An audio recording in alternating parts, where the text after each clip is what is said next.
Titanic का नाम सुनते ही हम लोग एक बहुत ही असमंजस से भर जाते हैं और एक गहरी सोच में पड़ जाते हैं कि आखिर जो हमें टाइटैनिक के बारे में पता है, क्या शायद एक कहानी है या सच कुछ और ही है जो पूरी दुनिया में कोई भी नहीं जानता। और हो सकता है उस अनजाने सच से हमें कभी रूबरू होने ही ना दिया गया हो। खैर, इस बात पर पूरी तरह सच्चाई की कोई गारंटी तो नहीं ली जा सकती, पर उस रात के बारे में कुछ ऐसे फैक्ट्स सामने आए जो सोचने पर मजबूर कर देते हैं कि आखिर ये साजिश थी या टाइटैनिक और उसमें सवार लोगों की बदकिस्मती। आखिर क्या हुआ होगा उस रात, कैसा होगा दहशत का वो माहौल, किस तरह लोगों ने अपनी मौत को कबूल कर लिया होगा, कैसे लोगों की चीखें गूंज रही होंगी उस काली रात के साए में। चलिए जानते हैं ऐसे ही कुछ फैक्ट्स के बारे में, फैक्ट्स बराबर के साथ। आगे बढ़ने से पहले चैनल को सब्सक्राइब कर लीजिए ताकि फैक्ट्स बराबर के जानकारी से भरपूर इंटरेस्टिंग वीडियोस आप तक पहुंच सकें। तो चलिए सबसे पहले बात करते हैं टाइटैनिक के बारे में। साल था 1912 और पूरी दुनिया में एक खबर ने सनसनी मचा दी थी कि एक ऐसा जहाज बनाया गया है जो कभी डूब नहीं सकता। इसको देखने के लिए लोगों का तांता लगना तो लाजमी ही था। उस वक्त के बड़े इंडस्ट्रियलिस्ट नामचीन लोग अपनी दौलत की नुमाइश करने के लिए टाइटैनिक के टिकट्स को मुंह मांगी कीमत पर खरीद रहे थे। हर कोई उस लग्जरी शिप पर जाना चाहता था।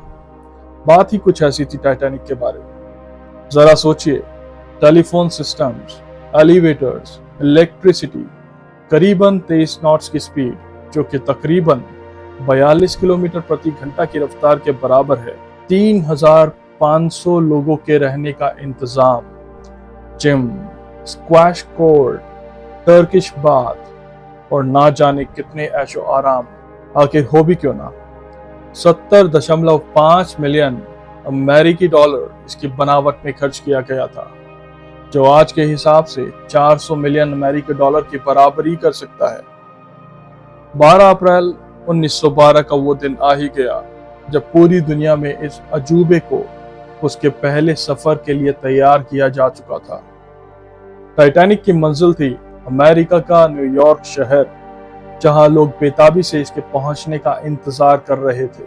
इसको ये सफर अटलांटिक ओशन से गुजरकर खत्म करना था।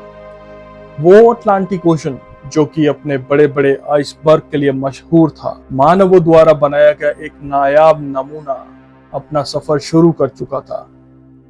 लोग बहुत खुश थे और टाइटैनिक में मौजूद सभी आरामों का लुत्फ उठा रहे थे। किसी ने सोचा भी ना होगा कि वो लोग अपनी जिंदगी के आखिरी सफर पर हैं। 14 अप्रैल की सुबह हुई।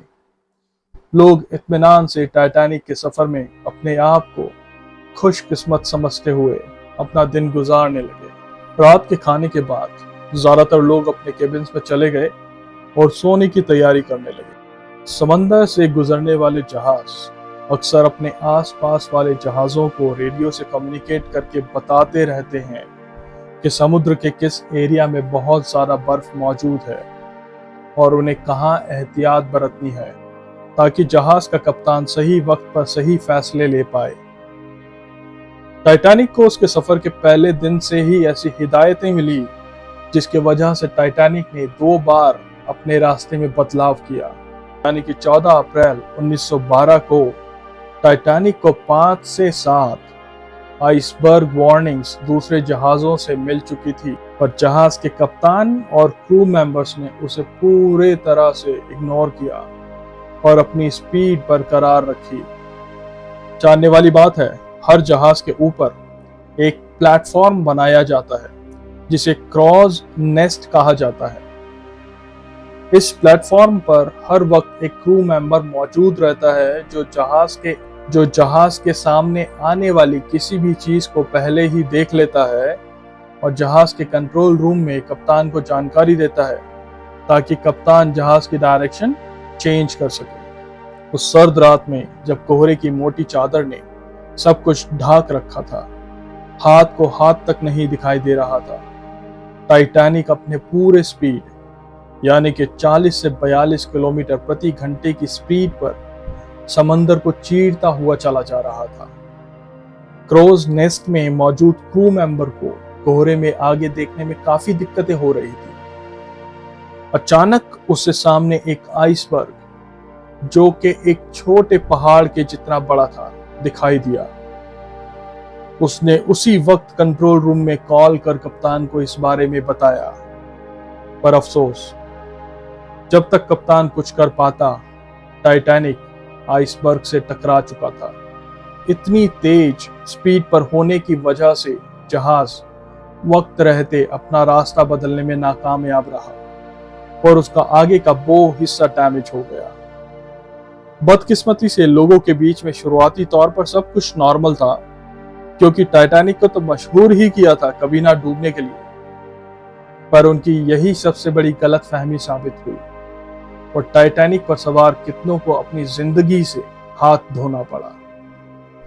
अफरा तफरी का माहौल अब गरमाने लगा। लोग चिल्लाने लगे, डर के मारे इधर उधर दौड़ने लगे। लाइफ बोट्स उतारी जाने लगी, पर 1500 से ज्यादा लोगों के लिए उसकी आधी कैपेसिटी के लाइफ बोट्स भी नहीं थे।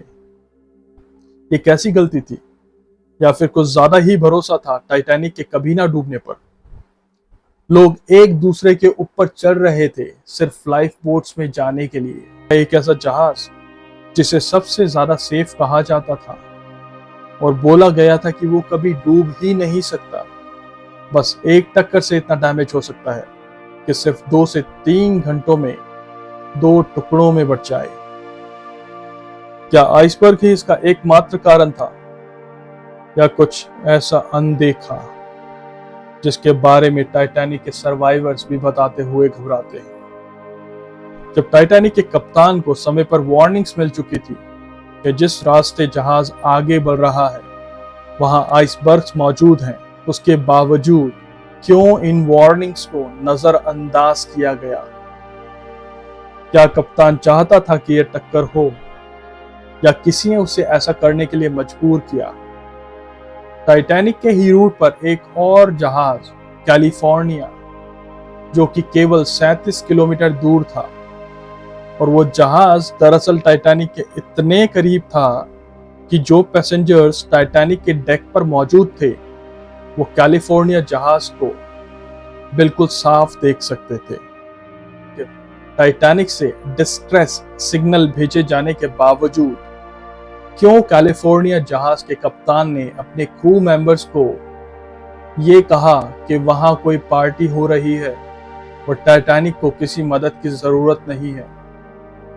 और इतना ही नहीं, कप्तान ने अपने क्रू मेंबर्स को आदेश दिया कि वो उस रात को अपना रेडियो ऑफ कर दें ताकि कोई भी सिग्नल उनके पास ना पहुंच पाए, जो कि अपने आप में बेहद ही ताज्जुब की बात है।